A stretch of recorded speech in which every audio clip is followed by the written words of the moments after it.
Good morning. Welcome to the TakeOver. I'm your host, Khisha Brij'on, along with the king of LA sports, Richard Lopez. And if you are in need of your daily dose of sports, we are here to feed your addiction. How are you doing this morning? Feeling good. Ready to have my addiction fulfilled. Okay, well, I think I can handle that for you. Let's do this. Let's do it. Let's do it. Today, we're going to discuss the NBA playoffs, how the series are matching up, and who are our, scoring leaders, who's hot and who's not. Yeah. Which would you like to start off in, the East or the West? Oh, we're starting in the East, and we're starting with the most physical series in all these playoffs. So you have to be talking about the Heat and the Bulls. Yeah, I'm talking about the Heat and the Bulls by far. This game, Game 2 got very physical in Miami, so right away they came out playing physical, and the referees, they weren't having it. Mm-hmm. They were calling fouls left and right. A little too many. Yeah, a little too many, but there wasn't anything too serious that happened. Mm-hmm. Like we had that one shove of Nazir Muhammad on LeBron James, which I love, by the way. Yeah, I loved.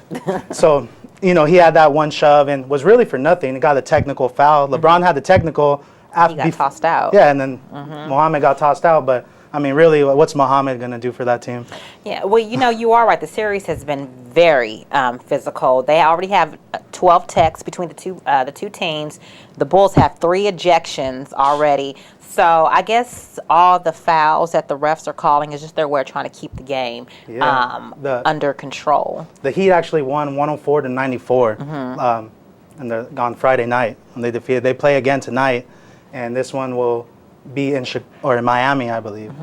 And it's surprising that they did so well with limited help from Wade. I know he's coming off that bruised knee injury, and if I'm not mistaken, he's averaging 8 points less than he normally does in the regular season. So he's only averaging about 13 points and 5 rebounds in the postseason. So it's interesting that they're able to push along without him. Yeah, actually, he took 7 shots in the last game, which is a career low for him, and he basically said after the game, he just was trying to get everyone else looks, and don't look for that to happen again, because Dwayne Wade he will get his looks. He said he's a grown man. He'll find his looks when it comes time. So I believe him. He's got 2 NBA titles, and he was a big part of both of those. I agree. So what do you think the Bulls will need in order to maybe steal a game in Miami or keep the series going a little bit longer? Well, first of all, they need Noah to keep playing the way he's playing. That's the first thing. Like, they're going to need other guys to step up. But Noah, he's been doing his part. He had 15 points, 11 rebounds, 4 assists, 2 steals, and 2 blocks. It was the first time any Bulls player has done that since the greatest player of all time, Michael Jordan. Michael Jordan in 1997 had 34 points, 11 rebounds, 6 assists, 4 steals, and 3 blocks in one game versus the Atlanta Hawks. But to answer your question, I think Jimmy Butler or Marco Bellinelli need to step up. Bellinelli needs to start hitting those threes. He's having a hard time with Dwayne Wade. Dwayne Wade is just, it's hard for him to keep up with him. But Bellinelli needs to start hitting his threes, and Jimmy Butler needs to start making LeBron work on defense. Okay. He's very streaky, and I think he'll be able to, if he gets streaky in the right time, they'll be able to move, at least win some more games. I still think the Heat win this. They're too talented. I definitely think the Heat will take the series when it comes down to it. But I think in order for the Bulls to stay, they need to stay physical, but they need to keep their composure. Keep their emotions under control, because the Heat don't like it when you rough them up. You see how when Muhammad roughed up LeBron, it kind of threw him off his game a little bit. So they're not used to that. So you need to keep that physicality going. But they also need to find a way to make easy buckets, get transitional shots. If they can do that, then they have a good chance of extending the series, maybe to 7. But they definitely have to stay physical. It would be a lot easier if they weren't plagued with all these injuries, like with Rose and Dang and Hendrick. But you have to work with what you have. So I admire the Bulls and the fight they're putting up, but I just think it's going to be too much. But hey, give them credit. I'm not counting them out. I'm not either. So they still have a good chance. So moving on with the other East Coast semifinal. Okay, that was the Indiana Pacers versus the New York Nets. Yes, sir. And wow, Indiana's defense shut down New York. Oh, they shut them down. Shut them down in that 82-71 win they had over the Knicks. And I haven't seen a defensive game that good in a long time. Their head coach, Frank Vogel, is well known for his defensive capabilities. And all those guys, you really see there's no true superstars, but all of them they play their role and they do what they're told. They said David West, I know I've said this before, but he's that leader in the locker room, and they say he doesn't even have to talk. Like people just, he just has that presence. Yeah, his presence, like his actions speak louder than his words, and people respect him. And that's you got to have leaders like that. And there's no real egos in there, and they all can ball. They're all balling right now. Yes, and the Knicks are in big trouble. If they can't figure it out, they're going to be gone. It was just really surprising to me because the Knicks have people on their squad who are known for their physical play, such as Kenyon Martin. However, they had no answer for Hibbert or David West, who clogged up the paint in that game. And not only did they play great defensively, they contributed some offense. Both of those players had double-doubles.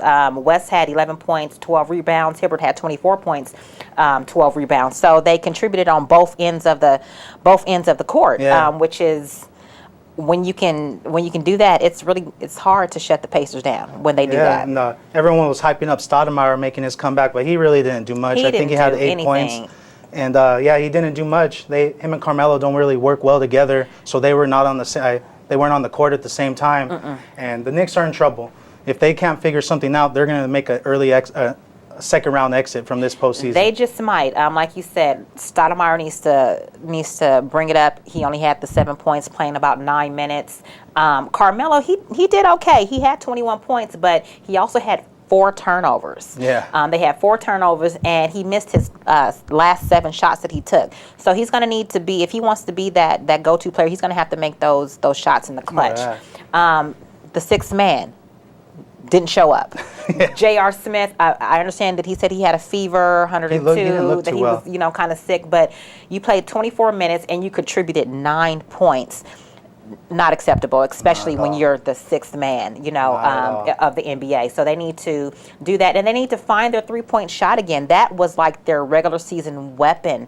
It's non-existent, or it was non-existent. They were only 3 from 11 from the three-point line that game. But I kind of blame the coach because Coach Woodson, love him to death, he didn't put in his three-point makers or three-point players until it was too late. You got to give the Indiana coach credit because they're blocking. Woodson's recognizing that the Pacers are blocking their three-point attempts. They're selling out to block the three-point attempts because that's how the Knicks win. So they're making them shoot in the paint, and so that's what's going on right there. And Woodson's not putting his three-point coaches in or three-point shooters in because they're not going to get attempts because the Pacers are completely neutralizing that. They're having their guys play at the three-point line and they're giving them the shots in the paint. The problem is they're not capitalizing. Yeah, they're not capitalizing. A lot of them like the big three-pointers and to get the crowd hype, and it's not working. You're going to have to play real basketball if you want to beat the Pacers. So the sooner the Knicks figure that out, the better off they'll be. But it's not looking too good for them. Well, moving on, like we got in the West. Go to the West Coast. Okay, so at the West Coast, let's start off with the Memphis and OKC game. Let's start off. Save the best for last. Save the best. We'll start off with the Memphis Grizzlies. They took a 2-1 lead over the Oklahoma City Thunder, and what do you think about the game? Well, I think that a lot has fallen on Kevin Durant's shoulders now that Westbrook is gone, and he's accepted the challenge, but he can't do it by himself. He needs other people to step up and hit shots, especially when they make that switch up and they put Marc Gasol on him, because Marc Gasol is a very physical player, so he needs help from his other players, from the bench. He had 23 points in the first 3 quarters, but only had 2 in the fourth, and he missed 2 pivotal free throws in the fourth quarter. So it's a lot for him to take on. He's doing his part. He's doing what he can do, but, he needs help. He needs help from Ibaka. He needs help from Fisher. He needs some type of help if they want to win the next game. If you look at this game, numbers-wise, you would think, oh, the Thunder beat the Grizzlies. The Thunder did everything they needed. Durant even said they did everything they needed to do to win. They just didn't make shots. They out-rebounded the Grizzlies 51-44. They outscored the Grizzlies 44-30 in the paint. And Durant had 25 points and 11 rebounds, which is kind of a slow game for him. He's usually putting up his 35 points. And Memphis is another well-coached team. Yes. And they know how to neutralize Durant. And the problem is with the Thunder before, when you had Westbrook and Durant, you had to pick or choose. Now they focus in on Durant. But if you want to look at a bright spot for the Thunder, Reggie Jackson, who's Russell Westbrook's replacement, he's registered his first double-double of his career with 16 points and 10 rebounds. And with the Oklahoma City Thunder, taking a 7-game series to them is not foreign territory. Like they're built for that. They got the young talent. The Grizzlies and are too, though, That's true. because the past couple of years they've been taking it to 7, especially in the first round. The Clippers this year and last year, so they're no strangers to 7-game series as well. So it'd be interesting to see. To me, it was kind of interesting to see that Memphis pulled it off without, a great or stellar performance from their big man, Zach Randolph, who only scored 14 points, or Mike Conley. They both only actually scored 14 points. So the fact that they still won that game was like, wow. Yeah. Okay. And Kendrick Perkins, have you heard anything about him this series? No. He's been ice cold for the Thunder. And Thabo Cephalosha, he's also been nobody's showing up except for Kevin Durant. He's the only one showing up. He needs help, and he's clearly stating it. His quote was, "We did everything but make shots," and that's what happened. Like, I really watching the game, the Thunder outplayed them. They just didn't score, but you got to credit the Grizzlies with that defense. So, yeah, it looks like the West Coast is shaping up to be a pretty good like both couple of series. So. Yeah, but give credit to Marc Gasol. He's been stepping up in these playoffs. He definitely has. Yeah. I think little brother is outplaying big brother definitely now. Yeah. He's shining. This is time to shine. Let's hope maybe he can get a ring. Marc Gasol. No, I can't go for them because they beat the Clippers. Hey, you gotta look at it from this way. Like, wouldn't you want to lose to the defending champions? That's the only, you don't want to go out against someone that gets blown out in the next round. Well, that's true, but I think I'll stick with Golden State since they're the only the only California team we have left. So I'm rooting for them. Yeah, I'm going for Golden State. Hopefully the King will get a call one day from people at Oracle Arena to come up there and report. So I would love to be in that place.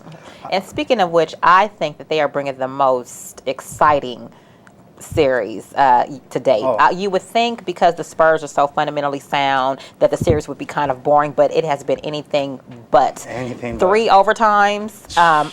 Another one in Friday, was it Fridays or Saturdays game?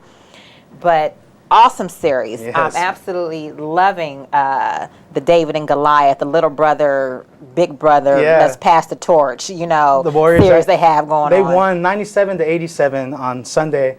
And yeah, it was a good game. The one who really stepped up was Harrison Barnes. We were talking earlier how Harrison Barnes was 5 years old. Right, when Duncan was drafted. Right. So this is the typical veteran team against the team that's up and coming. And a lot of people think the Golden State is that next team. Like when the Thunder came out of nowhere, Golden State is that team led by Stephen Curry. Yes. They, their youth movement is ridiculous. I think the oldest player on the team is Jared Jack, and he's not even that old. And he's an emotional leader for that team. Like I said earlier, Harris Barnes, he had 26 points, and 11 of them coming in the fourth quarter and overtime. So he was one of the main reasons why they won. And Stephen Curry, he had a decent game. I think he put up 22 points. So did you enjoy the game? Did it excite you? It excited me. Sure did. It was just, I don't know. I wasn't expecting this series to be that good. And just the determination that the Warriors have is it's great. Like you said, Stephen Curry, he didn't have a great game. It's probably an excellent game for other players, but for him to have 22 points is not that fantastic. But the fact that Barnes and Jack stepped up to the plate, like you said, Barnes with 26 points, Jack actually had 24 points with 7 rebounds. So they're getting help. I love the way that they gather, and if one is weak, somebody else steps up to the plate and takes over. I haven't seen one person in that starting lineup that hasn't stepped up. Andrew Bogut stepped up huge last night for them. He had a monster game. He had 18 rebounds, and that was critical because he was doing a good job on Duncan. Duncan quietly had a decent game for the Spurs. He had 19 points with 15 rebounds, but an interesting note with that, he tied Shaq for third most in NBA history, behind Will and Magic for the most points. That's the most time he's had most double doubles. Okay. So he tied the series. Yeah. Yeah. The Spurs, they did okay. I mean, they put up decent numbers. Ginobili had 21 points, 3 steals, as you said. Tim Duncan double-double, 19 points, 15 rebounds. Parker 17 points. But they only shot 56% from the free throw line, as to where the Warriors shot. They were 20 for 25. And Parker, Duncan, and Ginobili, they only combined for 11 points in the fourth quarter and overtime. You're not going to get it done with that young team. Just with putting up those numbers. Too much firepower there. Right. I really started becoming interested when Mark Jackson made it a point, and he said, Stephen Curry and Klay Thompson are the best backcourt in NBA history. Once he said that, they all were delivering like on a basis, and they are a great shooting team. They're a great shooting team. And they're young. And they believe in their coach. I think they buy into whatever Mark Jackson is telling them on, in the locker rooms and on that sideline when this time's out, when it's a timeout or whatever. They're buying into it, and they're playing like, we can take this all. We can go all the way. And it's a great thing to see. I used to love it when Mark Jackson would go off when Kobe Bryant was going off. He'd be like, "Mama, there goes that man." Oh, that was great. But yeah, it looks like this is a 2-2 now, and it's going to go back to San Antonio. There's going to be one more game at Oracle Arena, so they're excited about that. Do you think Golden State can go in and steal one in San Antonio? Well, they have before, so I don't see why. And they actually had the opportunity to steal two. Yeah, that first game, that game one, it was theirs to lose, and they lost that game. The Spurs did not win game one. The Warriors handed it to them. Oh, they said, "Here you go. Here's a gift." So, yes, I definitely believe that they have the capability of going in there and stealing one of the games and possibly winning the series. But that's my call. I think they know each other enough now to where it's going to come down to who can execute better. And I think the Golden State Warriors are going to be a lot quicker. They're going to be faster. They're going to know what's coming. They're going to anticipate what's coming. And their youth and speed will take them over the Spurs, because the Spurs have been known to slow down a little bit.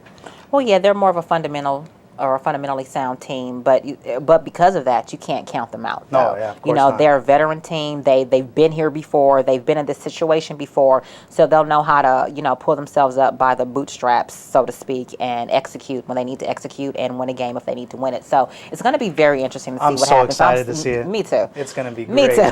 I'm going to be cheering, and just as a basketball fan, these playoffs, you got to love it. There's everything you need. Great games, physicality, emotion, drama, like everything you want is there. So I can't wait. I can't wait for this to be over. We can't wait. Can't wait.